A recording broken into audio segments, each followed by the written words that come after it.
Welcome to this explainer. Today, we're going to completely dismantle the neat, comfortable little boxes our brains desperately try to use to categorize human behavior. Actually, scratch that. We're not just dismantling them, we're stepping entirely out of those constraints. We'll be diving headfirst into the massive, wildly interconnected biological continuum that really drives everything we do. So, grab a seat, get comfortable, because this is absolutely going to change how you see yourself and everyone around you. Okay, let's kick things off with a pretty bizarre question. I want you to think about what these seemingly random, totally distinct physiological states actually share. You've got menstruation, a tumor in the brain, a massive intake of sugary junk food, and pumping your body full of anabolic steroids. Just take a second. Any guesses? Well, believe it or not, the answer is that all of these physical states have been used successfully in courts of law to explain the behavior of a murderer. Crazy, right?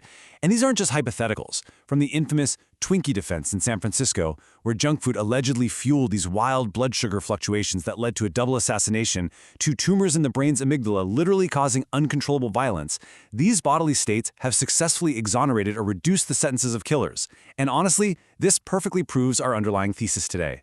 Section 1. Body, brain, and behavior. So, this brings us to a truly foundational concept: the inescapable two-way street between our physical bodies and our mental states. You just cannot separate the two, it's impossible.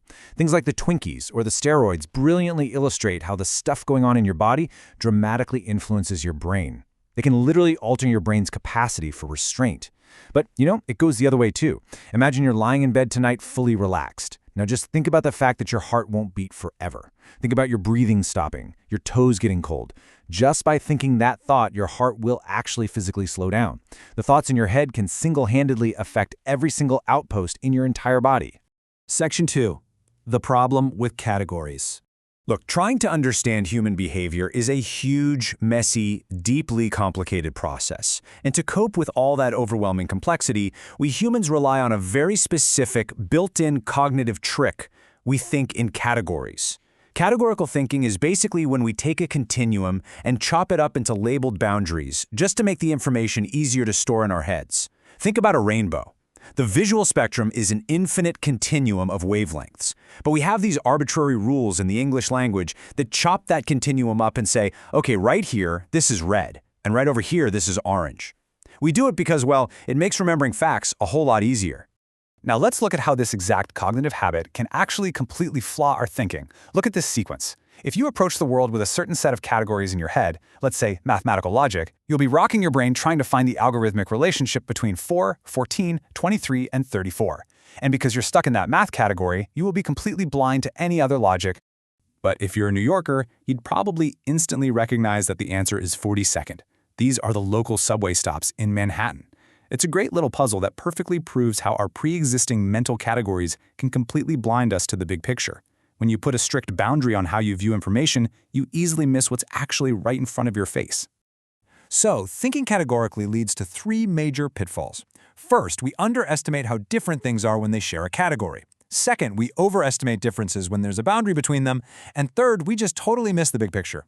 There's this hilarious but entirely true story of a Finnish urologist. In the Finnish language, they don't linguistically differentiate between the B and P sounds. Because of this categorical blind spot, he sincerely suggested that a medical resident should practice testicular biopsies on a bear instead of a pear. Yikes! That is the very real danger of missing differences because of categorical boundaries. Section 3. The danger of buckets. Now, falling into categorical thinking isn't just some funny academic oopsie. Historically, when influential scientists get trapped inside a single discipline's category, or what we can call a bucket, the consequences are actually severe. Take John Watson, one of the founding fathers of behaviorism. He lived entirely in a bucket that ignored biology altogether, pushing this narrative that human behavior is dictated solely by environmental reward and punishment. He honestly believed you could turn any child into literally anything just by controlling their environment, completely throwing out the biological, genetic, and evolutionary realities of what makes us human. Let's see how this builds with Egas Muniz, a Portuguese neurologist. He was so incredibly trapped in the biological bucket of thinking synaptic adjustments were the absolute cure-all for mental health that he went and invented the frontal lobotomy. Because he viewed the brain strictly through this one extremely narrow lens, it paved the way for the tragic destruction of hundreds of thousands of healthy human brains. And sadly, it scales to an even darker place. Konrad Lorenz was an enormously influential behavioral biologist. You might know him for discovering bird imprinting, the cute little ducklings following him around. But he was also a Nazi propagandist. This demonstrates the ultimate, most horrifying danger of categorical thinking, using a fabricated bucket of genetics and race to attempt to justify the extermination of millions of people. These weren't fringe thinkers. These were some of the most influential scientists of the 20th century, completely blinded by their own buckets. Section 4. A continuum of biology. So the crucial takeaway here is that to avoid these catastrophic mistakes, we absolutely must resist categorical thinking.